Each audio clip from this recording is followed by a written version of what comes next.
review. This is where Queen Helena came in 326 AD and said, "Where's the burning bush?" And they showed her the bush that you saw inside. Now, the monks claim that that is the original burning bush from 3,500 years ago, the time of Moses. I don't know. Maybe it is. Doesn't look much like the one in the movie, but maybe it is. I don't know. They claim that when they take saplings from this bush, and when they try to plant it anywhere else in the Sinai, it won't grow, except here. So, could this really be the burning bush? I don't know. Maybe. I told the bus I was riding on one year we were here, and a young British guy and a young British girl that were hitchhiking around the country decided to join our group because we were speaking English. And so they tagged along and we went over, we explained the burning bush. And as we were getting ready to leave, I said, "Any questions?" And he raised his hand. He's got 20. And he said, "Are they going to burn it today?" and I said, What? He said, "Well, if they're going to burn it today, we're going to stick around and watch. But if they're not going to burn it today, then we're leaving." And I said, "Are you kidding me?" He goes, "No, we don't want to miss it if they're going to burn it." I'm like, "No, they're not going to burn it today." And as we were walking off, the guide I had that year was a Muslim, Egyptian Muslim, and he leaned over to me and he said, "You know what?" He said, "You Christians in the West ought to read your Bible more." That's a true story. Absolutely true. Anyway, the monastery, just to go over and review, but just in case you didn't get it the first time, Queen Helena came here, built a church where the burning bush is. Then the monastery began to attract monks, Greek Orthodox monks, and the walls you see were built by Justinian, Eastern Roman Emperor, ruling from Constantinople, which is today Istanbul, and a wonderfully devout Christian.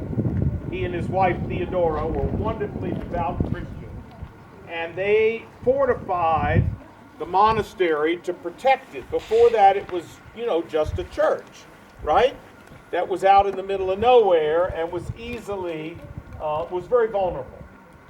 So these walls go back to the 6th century AD to Justinian. I don't even know if you noticed, but when you walked into the church, you should have seen two huge wooden doors, and it said on the doors that they were donated by Justinian. Wonderful Christian guy who tried to take the western part of the Roman Empire back and reestablish it as a Christian empire that dominated the Mediterranean. He did not succeed in doing that.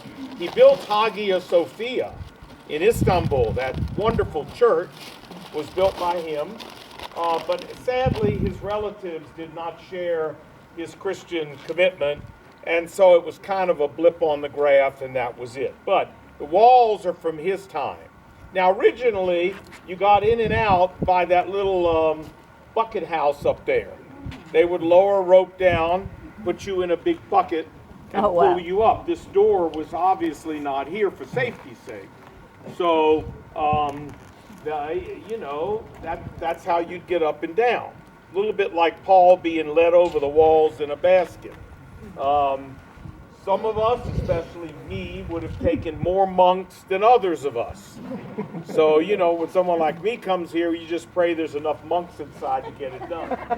But anyway, that was how they used to enter. The door, of course, is a more recent addition. You might wonder why the monastery was never destroyed.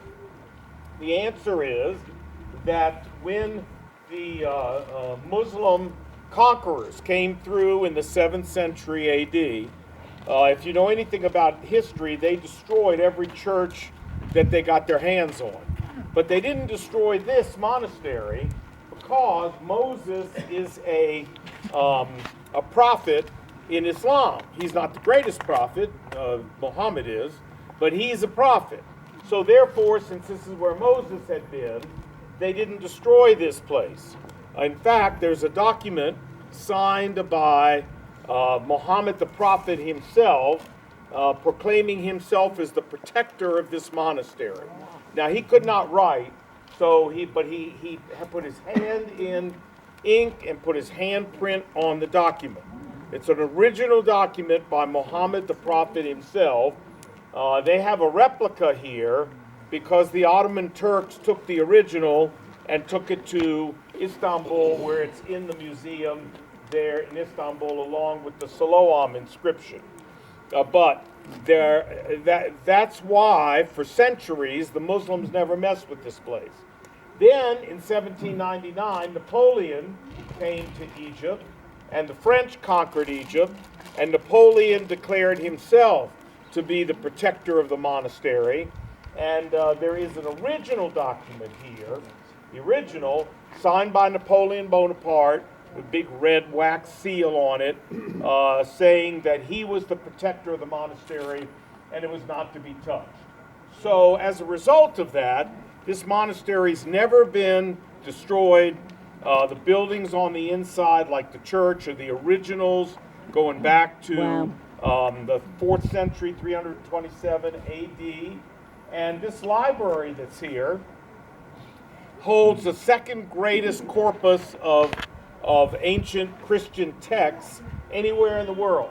The greatest one is at the Vatican, but this one's number 2. And it's an amazing collection they have here. Mostly Syriac documents, but some Greek and some others.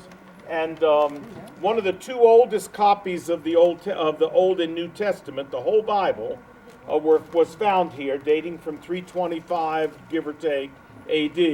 It's called Codex. What does Codex mean? It's in a book form, that's all. Codex Sinaiticus. Why would they call it Sinaiticus? They found it in Sinai. See, look, y'all are scholars already. Okay, good for you. It's a complete Old and New Testament, dated to roughly about 325 AD, and but it's not here anymore. Guess where it is? England. Guess where it is? British Museum. The British Museum. That's exactly right. What happened was Count Tischendorf, a German scholar, came here in the 1830s, wanted to borrow it.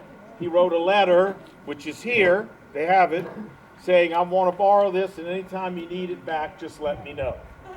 And they had no choice but to give it to him, because this was part of the Ottoman Empire, and he, Tischendorf, had been given permission by the Ottoman ruler to take it. Well, Tischendorf then gave it to the Russians, and the Russians then sold it to the British for gold to support their war machine. And so today it is in the British Museum, and they refuse to give it back. Oh. Telling you the truth. After a few years after that, they found a few pages of the manuscript that had of the Codex that had fallen out. So they have a few pages of it here, but for all practical purposes, the Bible itself is in the British Museum. It, along with Codex Vaticanus, where do you think that is? Vatican. Exactly. Are the 2 oldest copies of the complete Bible that we have. It's in Greek, not in Hebrew, it's in Greek. Both Old and New Testament are in Greek. Okay, so I guess that's enough history of the monastery, yeah? All right, now, the burning bush. Let's assume this is the burning bush. And so therefore, somewhere right around here, old Moses would have had an amazing encounter with God. You remember the story, just a little review. Moses was born of a Jewish family. The Jewish babies were all being put to death. So he was hidden in the bulrushes by his mother. And Pharaoh's daughter fished him out of the bulrushes. Her name was Hatshepsut. I remember her by Hot Cheap Soup. That's the only way I can remember her name.